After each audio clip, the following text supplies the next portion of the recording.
Ladies and gentlemen, welcome back, and thank you to everybody of the 116 subscribers we have as of today. We do deeply appreciate what you do. If you like what you see of our content, please do hit that subscribe button, hit the like button, so we can generate enough material so that me and Chris can really dive in on what we do in this podcast. I'm going to get straight to it today. British troops in the Ukraine, says the British Prime Minister. About Ukraine, Europe and Donald Trump's rewriting of pretty much the security network of Europe in its entirety. So 𝐾𝐸 has said he is ready and willing to put UK troops on the ground in Ukraine to help guarantee the security as part of a peace deal. The UK Prime Minister has said security as a lasting peace in Ukraine was essential if we are to deal with Putin for further aggression in the future. That is fucking game changing. Europe is militarily not ready for an American withdrawal. And that's what we're looking at. Well, it's going to come at some point, weren't it, the way everything was going? Yeah, no, of course. I mean, Donald Trump has been echoing, Republicans have been echoing about refocusing where America's focus is. But I don't think the Americans understand that the Europeans, and us British to a lesser extent, don't just rely on America, but there is a great deal of assistance that America gets and legitimacy as America as a superpower. As a superpower, she will suffer. She withdraws from Europe, Europe insulates itself if it succeeds in doing that, or Europe might collapse if it doesn't. NATO could collapse. That is a real possibility now. We are looking at the real prospects of a NATO collapse. Because Germany has a smaller military than Britain. We're the third, as I've mentioned in our previous podcast, we're the third power on the continent. Us, France, I think it's us, Poland, then France. France is still a massive military power. Aging, definitely, but still a massive military power. Germany's not on that card yet. If Germany doesn't, I know that's controversial to say that, if Germany does not militarise, does not rebuild its entire military complex, Europe is fucked. I like the way the fact you said they need to remilitarise, but not against us, but actually. No, absolutely. With us this time. With us. Think of that statement. I've had that. Instead of Germany being portrayed as the enemy, it will now become an ally. Yeah. Absolutely. I fundamentally think. Sorry, I was just checking if the podcasting speaker was on. There was one thing I didn't check on our setup. But yeah, no. If Germany doesn't militarise, Europe is finished. And that's a horrible thing for the Germans to understand. If they don't step militarily up... But it's not just for Europe, it's for their own good as well. Yeah. But almost all of the smaller European countries do not have the infrastructure to build a lasting military that can defend themselves from an aggressor. I don't think how much economical-wise Germany factors into it.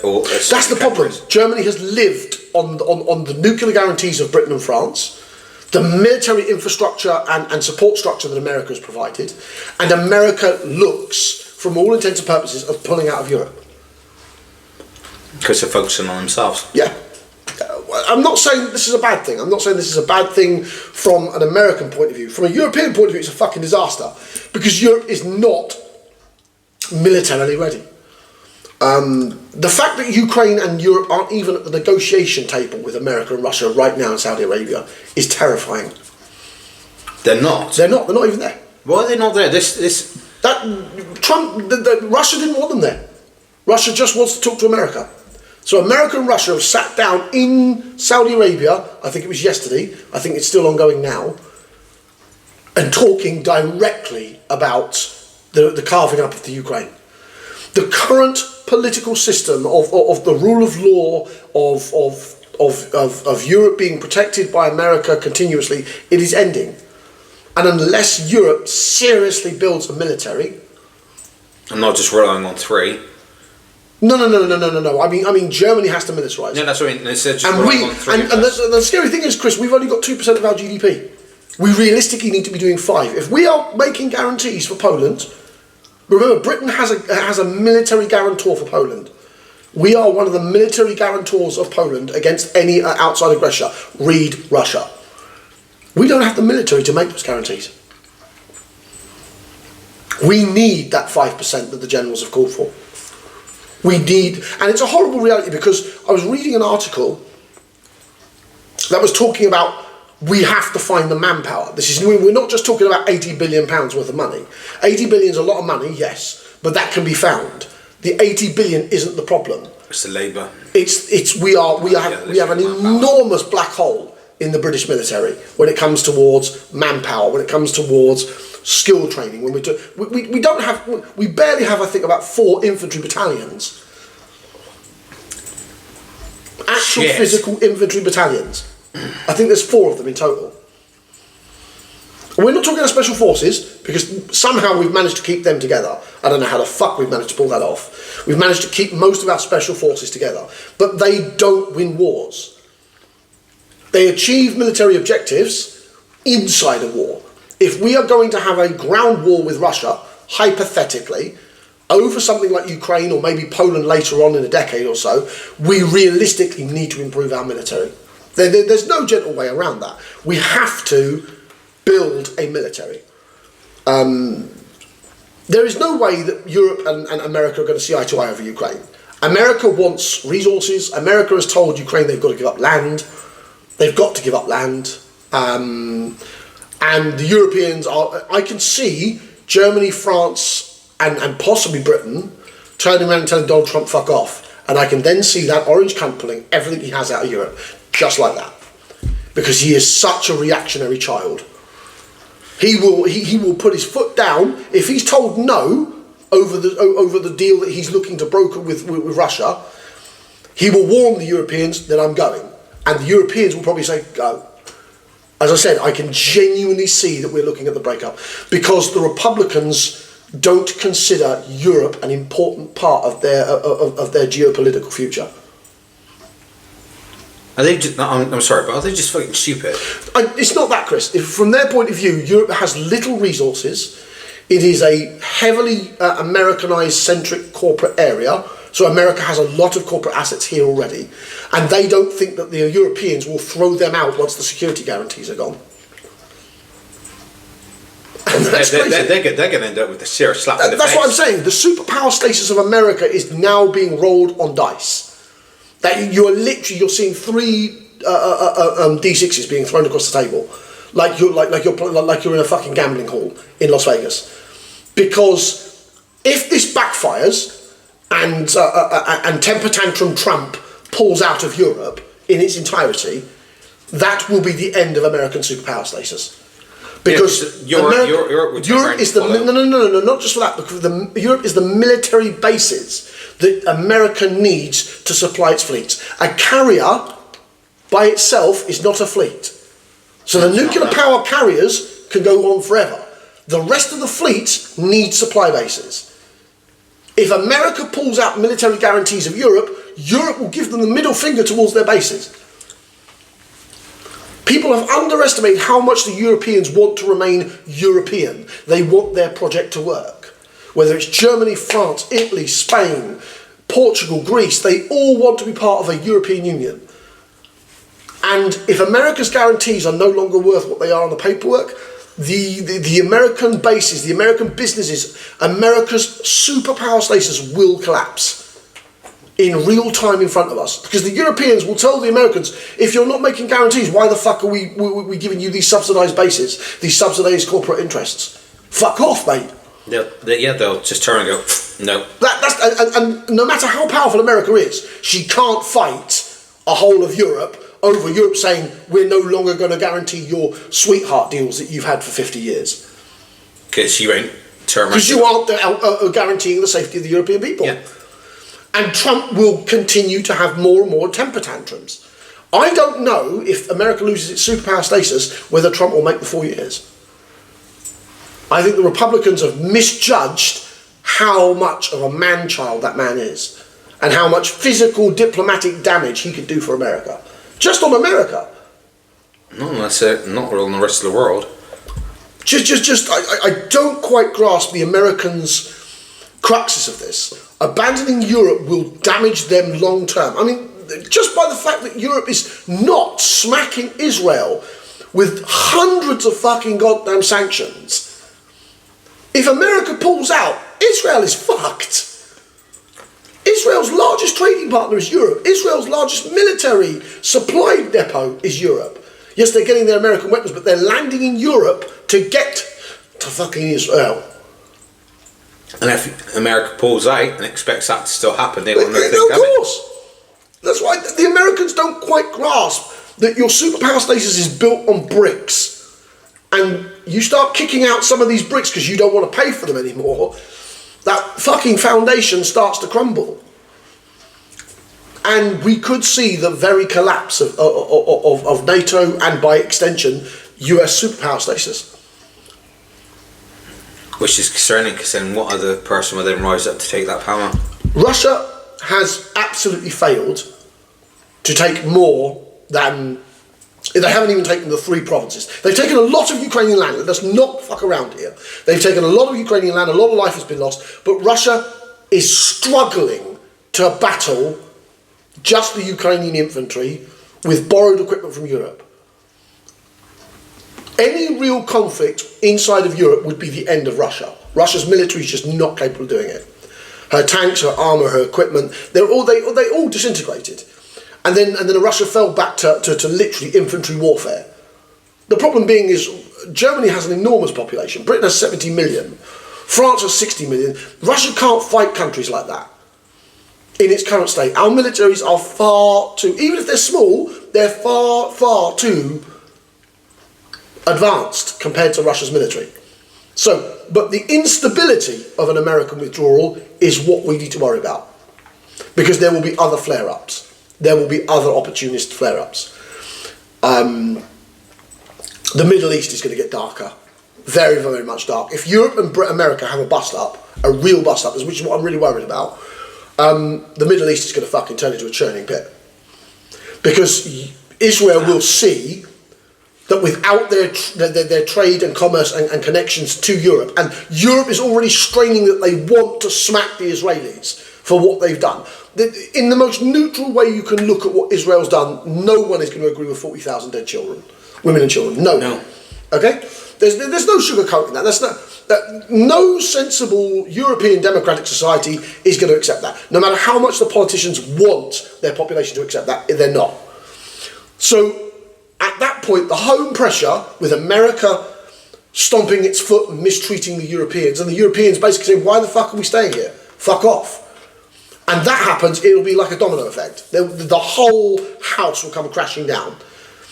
And if the Israelis think that they will escape the echo effect of Europe saying, you've got a war criminal fucking leader, you're not getting help from us, and that will embolden the Arabs, that will embolden the conflict in the area, the Middle East could turn in... I don't believe that we will have a nuclear war in Europe, but I absolutely believe that Israel would fire a nuclear weapon into the Middle East, which would start an absolute fucking powder keg. Because at that point, the jihadists, the nutty parts of my religion, would just surge.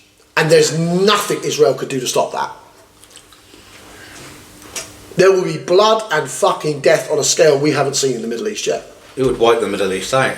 I don't know if it will, but I do know it'll do a devastating amount of damage. Bring it massively to its knees. And the problem is that the Middle East is hugely important to oil. Saudi Arabia stops producing oil tomorrow, your petrol prices triple. I'm walking. Your petrol prices triple by pretty much the next day. And that's not even the worst of it. By the end of the month, Saudi Arabia is not producing oil. So let's say Saudi Arabia is in a civil conflict. The fucking world has oil problems. Like America's feeling that financially at that point. So I think Donald Trump has no idea the brickman knocking he's doing. Lose Europe, could endanger Israel. Israel could endanger, but it could overreact by using nuclear weapons. There is a horror fucking show of problems that could come scaling down. And China is no way, shape or form in a position to make any guarantees. I don't care what the Chinese say. The way that the Chinese military is structured, the way the Chinese projection power is structured, they are not capable of operating outside of Asia. I know internally they're quite strong. No. We're not questioning the fact that China's a great power. They are. I was going to say, as I call internally, they're sound. Yeah, and again, inside their own waters as well. Yeah, anything outside, they... Yeah, no. It's trade or commerce. Yeah. China does not have the ability to take over what America may be retreating from. And that should fucking terrify absolutely everybody in Europe. Everybody. because the domino effects that come into play, Europe getting nasty towards America, America getting nasty to Europe because of the lack of security guarantees, the then collapse of European-American relations, the no reason for the European politicians to shield Israel from the European population that are angry over Israel's disgusting behaviour with the Palestinians, then leads to Israel losing shortages everything. America then takes some kind of tariff retaliation or financial pushback, but what you don't see is a weakened Israel would embolden the nutcases of my religion. They would come out of every fucking woodwork, and I know, and I'm a Muslim saying that. Do you really want to wake that sort of trouble? So this is why what Donald Trump is doing, if he excludes the Europeans in the negotiation, we are in deep fucking trouble. Unbelievably deep trouble. There's an emergency summit going on in Paris right now, on Monday, just gone. And Sir Keir Starmer said the UK was prepared to contribute to security guarantees of the Ukraine. We're already giving security guarantees to Poland. Those include nuclear guarantees. That should fucking worry everyone. Poland's right next door to Ukraine. This is right on Poland's door. So geopolitically, Britain is right next door to this mess that Donald Trump has decided to say no European politicians involved. Yeah, it affects us directly. Yeah, absolutely. Then, of course, Prime Minister says he's going to try and convince Donald Trump to uphold security guarantees for Kiev and ensure Zelensky has a role in discussions to the end of the war. I don't think that's possible. I don't think the Prime Minister understands the lack of fucks Donald Trump has for Europe. He just doesn't care. He genuinely doesn't care about us. He cares about what it benefits America, and if it doesn't benefit America, he's not interested. And he's demanded rare earths from Zelensky, and Zelensky's turned around and said, maybe we can talk about it, and then when he was told that he wasn't at the table, no, America isn't getting them. So with Zelensky giving America a backhand and then the Europeans having to pick up the fucking tab of everything, like I said, it's a melting pot of problems going on in Europe as we fucking speak. Anyway, moving on from the shit-stain diplomatic hellhole, and stay tuned to our podcast, I genuinely do, because I'm telling you this now, we are going to be discussing in depth as this European mess unfolds. We may likely be seeing the disintegration of Europe. That is entirely plausible. These lack of security guarantees, Germany needs to militarise right now. I know that's terrifying to say, but I need to say it. Germany needs to militarise right now. Britain needs to double its GDP spending on military. France needs to mothball some of its old tech and starts upgrading. Poland's doing amazingly, and so do the rest of the European countries. We also need to kick ꫐ out. Hungary needs to be kicked out of the European Union. They've been literally a Russian shrill since the beginning of this. So they're siding with the Russians? Yeah, they've been with the Russians since the very beginning of this. They need to be kicked out. I'm just fucking brutally candid. Traitors should be booted to the door.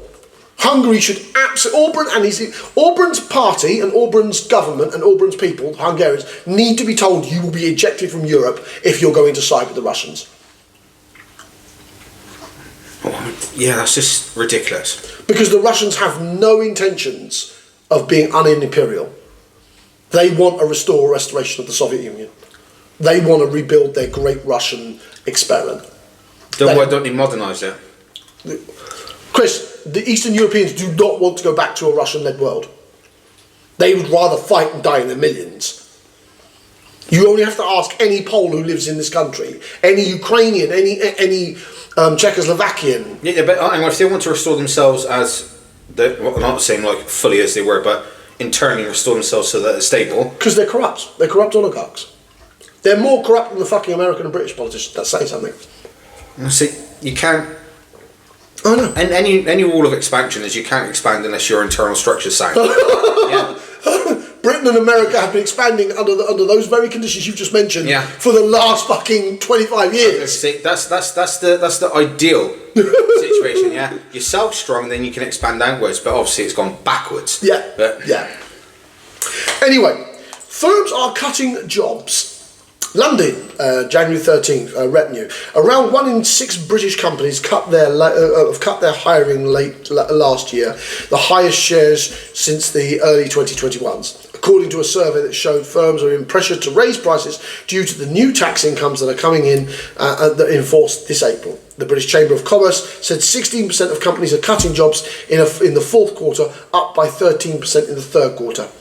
Monday's survey shows 75% of businesses were facing pressure to raise prices due to the cost of labour, up to 66% of the market, the higher proportion since records started in 2017. Alright, so this is an effect of too high taxes and everything. Yeah, this is to do with Rachel Reeves' raid on the insurance policies for people to hire employees. She's basically slapped all the companies in Britain with an increase in business tax, I think is what it is. Business confidence has been hit really hard since the budget. And basically Rachel Reeves is raiding anything she can. And this woman, and what she's done towards and this comes from one of our previous podcasts where I spoke about how she's fucking with the farmers. And it's going to endanger. We don't have food security as it is. Britain is not capable of producing enough food for its near 70 million subjects. Not even close. And she wants to fuck around with what food security we do have. Why? Is it because she wants to line her fucking pocket? No, I think there is a black hole that the Tories left us. Remember, after 14 years of Tories, those fucking idiots have left holes all over our economy. And because bills weren't paid, she's having to make that money up. And one of those ways, rather controversially, is for her to tax the farming communities. Instead of the actual corporations. Instead of the financial... You see, a tax on financial corporations is what you should be going for. That's the madness of it. But apparently because they'll leave, they're easier to leave. Seriously, fuck them. The tax reforms that me and you have discussed multiple podcasts, as we're sat here doing podcast 10 right now, multiple podcasts we have talked about, reform the tax code system, you will solve a lot of Britain's financial problems. Instead of attacking your local food source, which is madness. Fucking madness. Attacking the local food source. Why would you attack your own food supply chain? Because she believes that, I believe that most centristic Londoners believe that they can rely on the market. No. In this Trump era, no. I would say even I know, just looking at normal supermarket shelves, if you actually look at where your food's sourced, there is a very small percentage of it locally sourced. We need to expand our farming. We need like I've said to you before. As you said, we could turn around and we're only using 8% of our island. We're using 8% of our island. If it's the case we doubled it and turned that into farmland. Oh fuck me, we'd be feeding Europe. Yeah, we'd feed France. I would say we'll be in such a strong position. Everyone will be coming to us. Like I said, we would ship food to France. We'd be exporting food on a massive national level, which would generate more money. If we put 8% of our, but we can't realistically. No. I would say if it's 2-3%. Yeah, 2-3% would massively deal with Britain's. That would solve us. Us, yeah. Yeah, solve us. And then turn another 4 or 5% into housing, into cities, into new infrastructure across the entire country. And we absolutely need to start talking like this. Britons need to start finding the willpower to say we have to build our way out of these problems. And the fact that you said if we stuck all our population into one thing, we would barely cover Cornwall. Yeah, absolutely. Think about that. The fact that the entire UK population... 94% of Britain is unoccupied. I know there's certain parts which can't be used. Yeah, it's about 20%. Yeah. But then that solely is a massive thing. If you actually think carefully of where you put it, so you do minimal damage to the wildlife and everything else, because you're going to need wildlife to grow crops because of the balance and everything else. If you think carefully and structure it correctly. The problem being is we have this thing called the green mafia, I like to call them. They are basically the organised people who refuse to even mess around with the green belt and the green environmental pacts and all of that. Then be a part of the talks and turn around and make sure No, Chris, at this point you stop fucking around. You use the emergency powers of the Prime Minister, you suspend the green belt agreement, you suspend it for 18 months. You just basically said, right, that's stopped, I don't care, I'm suspending it. Once you suspended it, you then build 10 new cities across the entire UK. You expand the farming rights across the UK. You generate multiple new generations of farmers. Stop and taxing the living shit out of them. Yeah. Actually do it so they can actually make a living. Because I think it's even been proved on Clarkson's farm of how much he's had to expand outside of farming to maintain his farm. Now people are moaning that he now owns a pub. I swear he needs that pub to maintain his farm. The food system of the United Kingdom is heavily fucked. We need to work far, far more harder, better, smarter at providing food for the United Kingdom people internally. The world markets, the American age is coming to an end. And the British people need to see that for what it is. It is scary to say it, but these problems need results. As I've always said, you focus on yourself, you can then help others. Absolutely. If you don't focus on yourself, everything else you're trying to achieve fails. Yeah, it falls apart. The British people need to pick up their country and actually start building and engineering and resolving some of these problems we've got here at home. None of the current political parties have a fucking clue. The Labour Party are governing, and they're not. The Tories made the mess and still are trying to recover. And as I said, Bennett will never be Prime Minister. That woman will never ever be Prime Minister. And nor will Nigel Farage. Because none of them offer solutions to the problems Britain holds. None of them are trying to fix the problems. And I know I sound like a stuck record, but if you don't problem solve and aggravate these issues and start bringing up solutions, you are genuinely going to damage your country. Because you're constantly spinning in the same cycles, the same cities, the same mistakes, going around the same circles. Migration is not our problem. Birth decline is our problem. Lack of infrastructure is our problem. The problems are far more complex than what the Daily fucking Mail and the Tory-led Sun and Guardian write about. They are far more complex, and they require intelligent people willing to take the necessary steps to start building. And they won't be done overnight. And I think that's an important factor we need to mention, Chris. Many of these problems require 5, 10, 15, 20 years to fix. And none of the current crop of politicians give a shit about 15 years away. No, they don't care about what they can do in the time that they got now. None of them. Talking about politicians, second Labour MP in vile WhatsApp. The Labour MP Oliver Ryan has been suspended by the party over his membership and comments on a WhatsApp group that features offensive messages including alleged racism and sexism.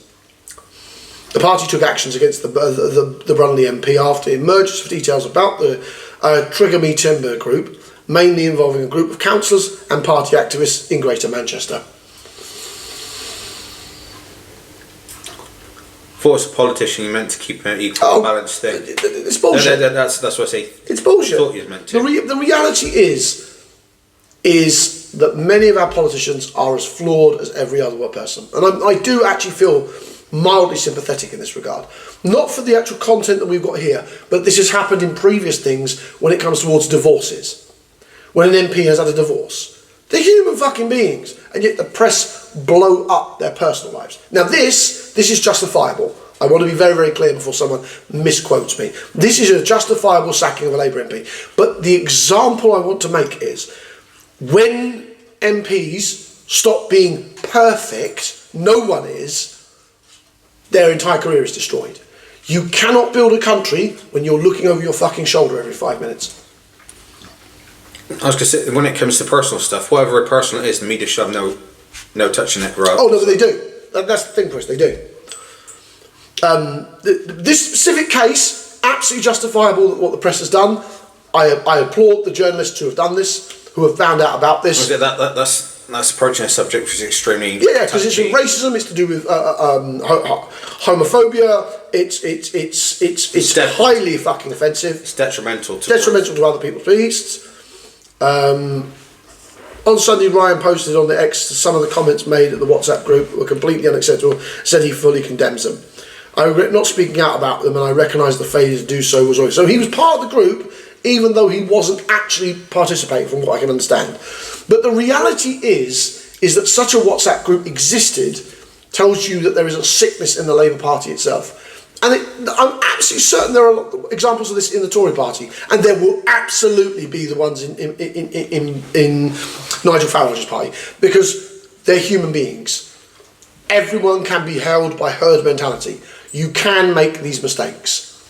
The problem being is, how severe are those mistakes? Now, my example, as I was trying to explain earlier, if an MP is having a bust up because he's, I don't know, fucking his secretary, let's take an example, and him and his wife are separating, that should not end his career.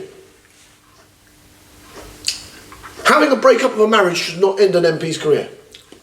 If anything, I reckon if you're having a personal issue regarding marriage, or as I call something close to home, you should turn and go and stand with a personal leave of absence, sort this out, then come back fresh. Yeah, that's acceptable. But the problem being is the press are like bloodhounds. Instead of the press come along and literally tearing a pan and man apart, because that is the balance at home has gone. And I genuinely do believe that the laws should change to hold corporate press accountable, because they're not. They're their own judge and jury, and I have a real problem with that when it comes towards the British press being their own security detail. It's disgusting. They fail in every possible aspect, in my opinion, to police their own. The BBC doesn't police Murdoch's press. The Telegraph doesn't police the Guardian. They don't. They generally don't. The self-regulation does not work. Think how many scandals have been in the BBC. Oh, of course. Of course. Look how many, and I'm going to say it, look how many fucking kiddie fiddlers have been in the BBC. Yeah, that's what I mean, how many scandals. All to do with that. Disgusting. But we've known that this was a problem since didgeridoo. You know, yeah, Rolf Harris. TV license, so they and that other one with the massive glasses and the cigars. What's his name? I'm trying to think of his name now. But the BBC's riddled with kiddie fiddlers. Fucking riddled with them. And I don't think people say it that way. And I know that's quite brutal. But the BBC, its presenters, editors, riddled with kiddie fiddlers. And there is a culture of that in the BBC. And that's why I fundamentally feel that the BBC is absolutely unqualified to be policing other news agencies' disgusting behaviour. No, it should be an outside agency. Absolutely, there should. There should be a neutral law body standing over corporate press, because they're not the free press anymore. I refuse to call the corporate press the free press. They haven't been the free press since we were kids. No, because free press never covered personal dramas. Hardly. The free press's job was to hold politicians and the corporate world accountable. Nowadays, they do exactly what they're told, when they're told. You can't criticise certain elements of British establishment, because it might criticise one of the no things you can talk about. What's the one thing in British politics you can't talk about? I thought there were several, to be honest. No. There's really one you really cannot talk about. The links between money and Israel. Really? Yeah. British banks, the British banking systems, and the British institutions of investment in MPs, and those who get MPs who get gifts and that lot, is entirely institutionalised with Israelis.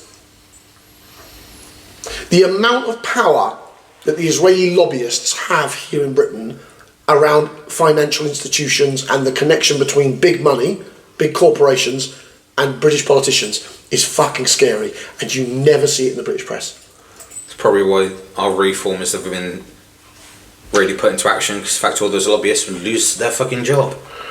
Reform, I don't think, will do a damn thing. Nigel Farage is on the Zionist payroll. He has a lot of Zionist financial friends. Because remember, he's from big city banking. And yet spouts of being a common person. He's not. There's nothing common about him. Me and you are more common than fucking Farage, mate. And if me and you got into power, the politicians would shit themselves. Oh my Lord of mercy, that would be something else. And it's not off the cards. It's entirely plausible that when this podcast takes off, that me and Chris would consider political office, because I'm tired about the way my country's run. I'm tired about the way Britain is portrayed, and the politicians constantly work for anyone but the British public. And it is definitely something we've considered. There's not today, maybe not even this year, maybe next Parliament, by the time our podcast is large enough that the platform can support us, that there is a big enough public interest for real change in British policy. But it's scary when you look at how rampantly fucking incompetent some of the politicians are in the UK. Britain's compliances in war crimes on arms exports. War crimes should be dealt with harshly regardless of whether it's us or anybody else. The testimony of a former Foreign Office policy advisor, Mark Smith, confirmed exactly what the campaign against arms trade has been arguing for decades. The UK arms export control system is rotten to the core. I saw it illegally and complicit with war crimes. That's why I quit the UK Foreign Office back in the 9th of February. When we successfully took the government to court to stop arming Saudi Arabia, and the key legal and moral question was essentially the same. How could the UK government continue supplying arms in the face of overwhelming evidence of the most horrific crimes being committed against civilians? That's what Saudi Arabia did. What Smith's evidence shows is that the only way for the Foreign Office to keep doing this is to bully civil servants and diplomats into changing their reports, warning them not to leave any written evidence or even asking them to delete correspondence. There has been a systemic effort to manipulate and suppress the truth. Britain is arms dealing with Israel committing war crimes. That's the bottom line. Sadly, what we see is not as broken export licensing system, but one working exactly as intended, as Smith says. It serves to create a facade of legitimacy whilst allowing the most egregious crimes against humanity to take place and profit from them. Thousands of campaigners across the UK have been vindicated, but it's too late for tens of thousands of Palestinians, Yemen people, and hundreds of other small to medium tribes that the British government licenses and passes weapons to. The fucking Foreign Office is telling civil servants to delete information. That should have a criminal investigation by itself. Why is that happening? I said that and you answered it within your thing. It's profit. Yeah, it's profit, absolutely. Profit. Hence, I think these days everything's more. Evidence shown that the only way for the Foreign Office to keep doing this is to bully civil servants and diplomats into changing their reports, warning them not to leave any written evidence or even asking them to delete correspondence. Can you fucking believe that? And this is what the British arms industry is like. It's a miniature version of America, where they just do not care. But I care. I care my country's arms dealing with countries that are murdering tens of thousands of women and children. And I don't even need to put religion into that, you know. As a British man, I don't want what I have built on my island murdering women and children. No. Why are we sticking our nose into other people's affairs? It's terrifying. The only time we should ever stick our nose in is when innocents are being killed. And instead, going by this, we're doing the fucking opposite. Oh, absolutely, absolutely. Dr. Sam Pedros Freeman, research coordinator of Campaign Against Arms Trade, who was interviewing Mr. Smith, formerly of the Foreign Office. This is a profound reality, Britain, that you and your country says one thing and does the fucking other. And you can understand why many powers around the world don't take us seriously anymore. Because we don't have any political integrity. At the moment, we're fucking hypocrites going by the powers that be. We are. Because they're not relaying the message what us believe in. Yeah, I mean, but that's the thing. The British public have an entirely different view of what our integrity should be looking like. And to be fair, our country isn't integral. Our government has no integrity whatsoever. It is chasing the shortest arms penny it can get at all times. And for the fact that the Foreign Office is refusing, like deleting fucking correspondence, that's got to be fucking illegal in Britain for the Foreign Office to do. To delete correspondence for me and you to see, so we can judge our politicians. Because they know if we got hold of it, we'd kick the entire fucking government out. It's mad. It's fucking mad. And it tells you the links between... The Conservatives have only been gone a year and a bit. These deals, these conversations are going on right now. So which means it doesn't matter if it was the Labour or the Conservative Party, both sides are complicit in the war crimes going on in Israel right now. Both sides. Fucking astounding. Absolutely astounding. I mean, I don't even know how I want to respond to that. What about you? What do you do when your home office, when your foreign office is deleting shit? Sack the fucking lot. And rehire. And the strict new rules. You see, that's criminal by British standards. That the Foreign Office is allowed to delete correspondence. Let's think about it in business terms. If you caught doing anything illegal against your company, what is the first thing that company does? Suspend you. Finds out whoever it is, it suspends a lot, does an investigation and fires out basically practically everyone that's involved. Yeah. Yeah? So why isn't that being done with the fucking Foreign Office? Because the Foreign Office answers to the Prime Minister, and the Prime Minister theoretically answers to me and you. And Keir Starmer's already a fucking useless Prime Minister. He hasn't even been in power a year, and he is absolutely proving to be one of the most incompetent Labour leaders we've had. Hence the reason why it's been completely hypocritical. They want a corporate world, but then won't adhere by their own fucking standards. Yeah, no, of course. Hang on. That sounds like Keir Starmer. But then, this is the man who made all the promises prior to the election, betrayed them all for an economy he can't fix. Because he's unwilling to take the necessary steps to build internally. You can't fix Britain without growth. You need to grow Britain. We haven't done that in 5 decades. And I don't mean growth as in industry growth or business growth or sales growth. I mean physical, on-the-ground growth across our country. Internal growth. Internal growth, yeah.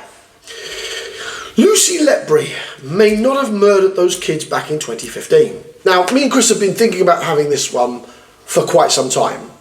We pushed it back from podcast 9, so I know it sounds like it's a little bit of old news, but we wanted to have a word about this ourselves. Medical experts dispute the evidence of Lucy Letby's baby killing conviction. Lucy Letby is serving 15 years sentence for 7 babies' deaths at a neonated unit between 2015 and 2016. The case of the British nurse sentenced to life imprisonment for killing 7 unborn babies is being reviewed as medical experts argue that there was no evidence to support her conviction for physically murder. Lucy Letby is serving 15 life sentences for the death of the babies at the neonate unit in the northwest of England, where she worked between 2015 and 16. Letby was convicted of murdering several infants and attempting to kill 7 others at the Countess of Chester Hospital neonate unit, making her the UK's most prolific serial killer of children. But these were based purely on negligence, or apparent negligence, not actively trying to kill the children. You see, these children that have died from physical negligence. That's the argument they're holding. They're not arguing that she smothered them, she killed them, she gave them drugs or anything like that. It comes from malpractice. And that is a far more complicated point of view, because Dr. Xu Li, a retired Canadian physician, who is the co-author of a 1989 academic paper on embryonics in babies that features in Letby's 10-month trial, told a London news conference that Letby has exhausted all of her appeals and yet remains that the evidence was wrong. This is one of the greatest medical doctors on babies, on very young infants and preborn babies in the UK. And he is saying that the evidence does not make her a murderer, that the deaths are unexplained. You see, that's the point. The evidential basis is that Letby has been forced to be tested via the Crimes Case Review Commission, and much of what her cases involving her criminal charges is apparently that the evidence to convict her was wrongly placed because she didn't actively try to kill these children. They're claiming she murdered them by malpractice. But yet no explanation on how they died was given. You see, that for me insists upon retrial. Because in British legal system, you are innocent until proven guilty. Yeah, but if they haven't got the evidence to prove that you're guilty. No, they've got no evidence. They've used circumstantial evidence to claim she's guilty of negligence. But then you've got to prove that negligence. They can't. Why wasn't it investigated more? The 14 independent experts in the case of the young babies say there are still too many questions and too much evidence in the neonate unit that there are unexplained deaths, and we do not have any of the understanding of why they died this way. To blame the nurse in charge of the unit is a gross misconduct, says Dr. Lee. So the man who is one of the leading doctors in neonate units here in the UK, as far as I'm aware, I might be wrong with that. There might be other people who are more specialist than him, but he's one of the most experienced in the UK currently. And in his opinion, and the paper that he wrote that aided the academic conversation about her negligence, he says it's been misappropriated. So the man who wrote the paper that they used as part of their evidence to convict the woman of gross negligence murder disagrees with the evidence. The only thing I say is, why wasn't, because obviously, surely you would have to at least have 2 experts look over the evidence. No, there were loads of them. There were loads. Right, so there's loads of people looking over the evidence, and there was no official cause of death on the children, apart from them saying they'd been using their negligence while they died. But there still has to be a cause of death. You see, the cause of death, the reason because it was so many babies, is that some people are trying to say that she was used as a scapegoat to save the hospital. That the hospital had to have someone to blame. That's because the fact that there was no particular... Because there's no explanation, because there is no direct explanation. So they used it as a scapegoat to avoid... That's one theory that's held, that the evidence was so heavily pushed on that her conviction was pushed forward to preserve a neonate hospital's reputation. I forgot, how much of a time width was it from... 2015 to 2016. Yeah, so over a course of a year, 9 babies died. Yeah. Yeah. Seven babies. 7 babies, yeah. So I thought if a child died in hospital, that's be investigation into the death. Yeah, that's what I'm saying. So the fact was the investigation on the very first child conducted correctly, and then following the other lot. Surely that would then reveal the cause of the death, and then therefore be able to then backtrack to see why that death happened. She's had 2 trials. Remember, her first trial collapsed. So that's how difficult the evidence is. Her first trial collapsed. Her second trial was where she was convicted on technicality details. Technicality details. What a way to go down. I know.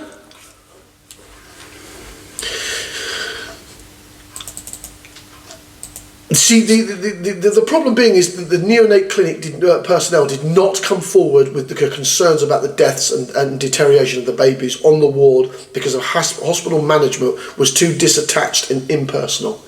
You see, I get the impression that senior elements of the hospital are trying to cover their fucking arse.